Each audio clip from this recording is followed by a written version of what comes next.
ఇది వచ్చేసి నాకు డెలివరీ అయిన థర్డ్ డే అనమాట. సో థర్డ్ డేనే డిశ్చార్జ్ కూడా చేసేస్తామన్నారు. మా పాప పుట్టినప్పుడు అయితే 5 డేస్ హాస్పిటల్లో ఉన్నాము. ఈసారి 3 డేస్కే డిశ్చార్జ్ చేసేస్తామన్నారు. నిజం చెప్పాలంటే కంప్లీట్గా 3 డేస్ కూడా హాస్పిటల్లో లేను.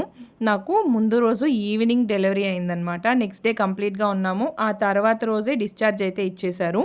డిశ్చార్జ్ చేయడానికి ముందు డాక్టర్ వచ్చేసి నన్ను బేబీని ఒకసారి చెక్ చేసిందనమాట. అలాగే కాసేపు బేబీతో టైం స్పెండ్ చేసేసి వెళ్ళారు. ఇక్కడ మా బేబీకి ఫస్ట్ వ్యాక్సినేషన్ అండి. సో చాలా అంటే చాలా ఏడ్చాడు. ఏడ్చి ఏడ్చి గొంతు కూడా రాసుకుపోయిందనమాట. చాలా ఏడుపు వచ్చేసింది నాకు కూడా.